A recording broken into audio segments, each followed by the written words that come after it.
네, 안녕하세요. 구독자 여러분 반갑습니다. 주식톡입니다. 오늘 두산중공업의 주가 흐름, 올리려는 것도 아니었고, 그렇다고 내리려는 것도 아니었습니다. 오후 들어서 윤석열 대선 출마 이슈로 해서 원전 관련주들이 또 힘을 받았었죠. 두산중공업 같은 경우도 3% 이상 좀 상승을 보여주었지만 역시나 단기적인 흐름으로 내려오면서 마무리가 되었습니다. 어쨌든 최근 좀 조정이 나오는 흐름에서 하락세를 멈췄다라는 부분을 둬야 할 것 같습니다. 하반기 원전이 정치적인 부분으로 충분히 엮일 수도 있기 때문에 앞으로도 이 부분에 대해서도 한번 지켜봐야 할 문제라고 생각을 합니다. 당장은 아직 주가 흐름에 큰 영향을 줄 타이밍은 아니기 때문에 단기적인 흐름이 좀 나와 주었고요.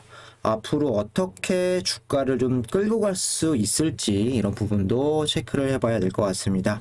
금일 영상에서는 국내 탈원전에 대한 기조는 어떤 상황인지 좀 살펴보고 이번 주 주가 흐름도 한번 이야기해 보도록 하겠습니다. 매번 말씀드리지만 두산중공업 내년까지도 지켜볼 예정입니다. 관심 있으신 분들이나 중장기 종목 선정하기 어렵다 하시는 분들은 영상 끝까지 시청 부탁드리고요. 구독과 좋아요는 저한테 큰 힘이 됩니다. 제가 나아가고자 하는 방향, 소통하는 방송인 만큼 지금처럼 궁금하시거나 이런 부분 댓글로 많이 남겨주시면 되겠습니다. 멘탈 잡고 길게 가져가는 방향으로 끌고 갈 생각이니 지속적으로 많은 관심 부탁드리도록 하겠습니다. 그럼 구독, 좋아요 눌러주셨으면 영상 시작을 해보도록 하겠습니다. 먼저 관련주들 체크를 해봐야겠죠. 금일 원전 관련주 이렇게 모두 빨간불 좋은 흐름으로 마무리되었다라고 볼 수는 있지만 위아래로 변동성이 큰 움직임 가져갔습니다. 잘 아시겠지만 윤석열 대선 출마 선언으로 반드시 정권 교체라는 목표 하에 현 정부에서 취하고 있는 탈원전에 대한 반대되는 이런 기대감으로 인해서 모두 급등하는 모습도 한 차례 연출을 했습니다. 두산중공업 같은 경우는 저가 마이너스 1.4%에서 플러스 3.7%까지도 보였다가 마무리는 1.89%로 마무리가 되었네요. 최근 지지부진한 이런 흐름에서 그래도 조금 빨간불로 마무리가 됐다라는 부분 다행스럽다고도 볼 수가 있겠습니다. 기술적으로 더 큰 반등과 상승세를 기대해 보셨겠지만 원전 관련 종목들 여기 나와 있죠. 다 하나씩 찾아보면 상당히 윗꼬리를 길게 단 모습 찾아볼 수 있을 겁니다. 등이 있으면 또 급락이 있다. 오히려 저는 그게 더 안 좋다라고 생각을 하고요. 두중 같은 경우는 가야 할 길 천천히 기대감을 살려가면서 가져가시면 될 것 같습니다. 앞에서도 언급을 드렸지만 원자력 그리고 탈원전에 대한 내용들은 하반기에 정치적으로 많이 이용될 수 있기 때문에 충분히 두중한테도 기회는 올 거라고 생각을 합니다. 우리는 단기적으로 들어온 게 아니라면 여유롭게 끌고 가면 될 것 같습니다. 수급도 간단하게 체크를 해보겠습니다. 일단 눈에 띄는 건 외국인이 그래도 3일 연속 좀 들어왔는데 저는 외국인이 그렇게 중요하다라고 보지는 않습니다. 언제 또 단타로 나갈지 모르는 애들이죠. 최근 한 달만 봐도 연속적으로 들어온 부분은 거의 없었다. 이러고 또 이틀, 3일 연작으로 나갈 수 있다라는 부분 좀 알고 계시면 좋을 것 같고요. 개인 같은 경우는 순매수 수량이 2만 주 이렇게 좀 나갔는데요. 수량이 이렇게 작게 나온 이유, 매수와 그리고 매도 가 거의 엇비슷했다라고 또 볼 수가 있겠습니다. 다시 말하면 매수의 주체도 많고 그리고 매도의 주체 조금 더 많았다.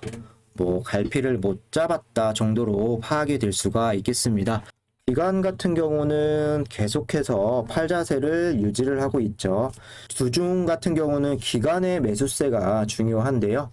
아직까지는 매수할 타이밍이 아니다라고 생각을 하는 건지 아니면 더 떨어져야 된다라고 생각을 하는 건지 모르겠으나 어쨌든 두 중이 장기적으로 다시 꾸준하게 부각이 되기 위해서는 기관이 매수세를 일관하는 상황에서 개인이 같이 들어오거나 아니면 외국인이 같이 들어온 부분들 중요하다라고 생각을 합니다. 이번 주 외국인도 팔고 개인도 좀 들어오고 기관이 계속해서 같은 매도세에 일관한다라고 했을 때는 주가에서는 그렇게 큰 변동은 없을 수도 있다. 이 정도로 체크를 해보면 될 것 같고요.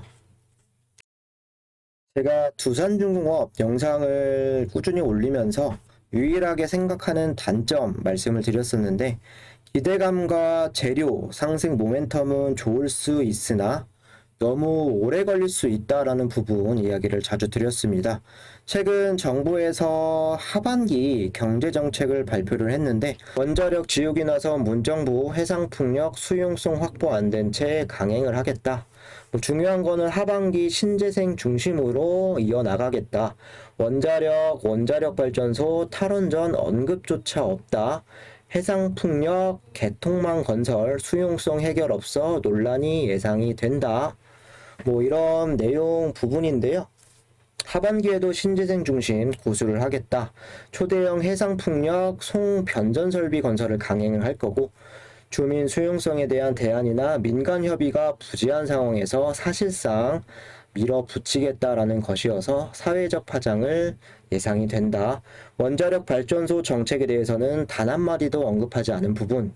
사실상 탈원전을 강행을 하겠다라는 의지와 여론을 자극하지 않겠다라는 의도.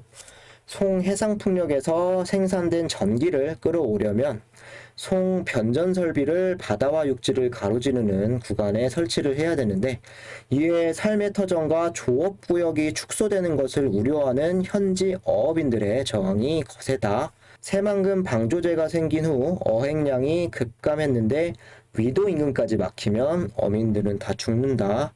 풍력단지 거절한다 라고 나와 있습니다. 또 정부는 2030년 원전 비중은 30에서 18%로 낮추면서 오염물질이 나오는 LNG를 적극 지원하겠다. 2배 가까이 늘리겠다라는 이런 내용입니다. 한미 협력이나 체코 원전 수주 그리고 SMR에 대한 가능성 등등으로 해서 원전이 살아나지 않을까 또는 멈춰있는 우리의 원전이 재개되지 않을까 이런 기대감을 가져왔지만 결국 이 발표 하나로 하반기 에너지 정책도 큰 변화를 예측하기는 어려워진 것 같습니다. 국내에서는 탈원전, 해외에서는 수출을 적극 지지하겠다라는 부분을 확고히 했고 정부는 2030년까지 원전 비중을 30%에서 18%로 낮추면서 LNG는 2배 가까이도 늘리겠다라는 계획을 발표를 했죠. 원자력을 계속 줄이고 그리고 2050년까지 재생 에너지를 이렇게 60%에서 80%까지 늘린다고 가정을 했을 때 가정용 전기료는 10배 이상 증가를 할 거다. 이렇게 나온 자료도 있는데요. 하지만 탄소 중립을 목표로 하고 있고 LNG조차 일산화탄소와 초미세먼지의 원인 물질인 미연탄사수소 이런 나쁜 물질을 내뿜는다고 합니다. 여러 차례 말씀을 드렸지만 석탄, 원자력, 그리고 가스, LNG 순으로 전력량을 우리나라에서 생산을 하고 있고요. 발전 설비 순위 같은 경우는 석탄, 가스, 원자력 순입니다. 그렇다고 석탄이 발전 설비에 비해서 원자력보다 전력량, 큰 효율을 내는 것도 아니겠죠.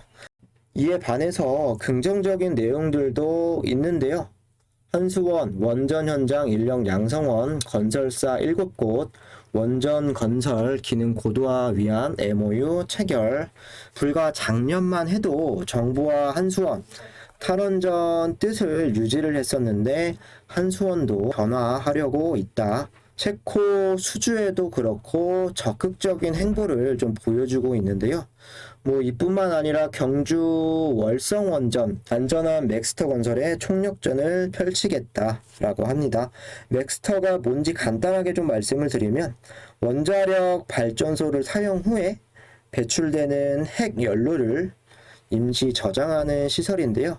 지난해 높은 주민 찬성률로 7기가 추가로 건설된다라고 결정이 됐습니다. 광주, 울진, 영덕에서도 탈원전 궤도 수정, 탈원전 반대 단체 출범 이렇게 나와주면서 시민 참여도 이어지고 있는데요.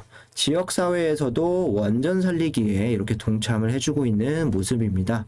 참고로 신한울 1호기, 2호기 원전 재개를 미루면서 현재까지 6조 6천억 손실 중, 그리고 뭐 울진, 영덕 여기까지 포함을 하면 10조 이상 손실 중이라고 하는데요. 뭐 여기 보시면은 최근 원전에 대한 의견도 부정적에서 긍정적으로 변화하고 있는 모습을 살펴보실 수가 있습니다. 원전 확대와 유지가 66.4%, 그리고 축소를 해야 된다라는 부분이 33.6% 이렇게 좀 나와 있는데요. 2배가량 이렇게 확대 유지를 해야 된다라는 의견을 보여주고 있습니다. 정리를 해보면 해상풍력 설치하는 부분도 지역 주민들이 원한다고 할 수도 없는 부분이고, 원전이 설치되어 있는 지역 내 목소리도 적자다 이렇게 내고는 있지만 정부에서는 이 부분에 대해서 속 시원한 답변을 계속 미루고 있습니다. 뭐 개인적으로 저는 신재생을 하겠다라는 부분 나쁘다고 생각을 하지는 않습니다. 다만 해상풍력 국내 여건상 영향력을 발휘하기 힘든 부분 익히 알려져 있고요. 현재 탄소 배출 비용도 빠르게 상승을 하고 있고요. 또 신재생 단지 조성을 한다면 앞으로 200조 이상 또 추가적인 자금이 들어간다라고 합니다. 다 아시다시피 탄소 중립을 목표로 했을 땐 우리는 원전에 대한 기술력 세계적으로 상당히 뛰어나죠. 그리고 환경적으로도 문제가 없습니다. 무엇보다 지금 하고 있는 석탄 그리고 가스보다도 원자력이 단가가 더 싸고 훨씬 더 전력량에서 효율적입니다. 신재생 그리고 가스, 석탄 이런 부분을 늘릴 게 아니라 신재생, 원전을 다시 살려서 이렇게 가는 방향이 더 맞다라고 생각을 합니다. 일단 국내 탈원전, 해외 원전 수출은 가능하다. 이 기조는 쉽게 변하기 어렵다라고 생각을 하고요. 그리고 K 텍소노미 원자력을 포함시킬 가능성도 낮다라고 생각을 합니다. 다음 달 EU에서 벌어지는 EU 텍소노미에서 어떠한 결정에 따라서 국내에서 움직임을 어떻게 가져갈지가 중요해 보이고요. 대선 레이스가 본격적으로 시작될 것 같은데 탈원전에 대한 정책을 들고 나와주기를 하반기 또 기대를 해봐야겠습니다.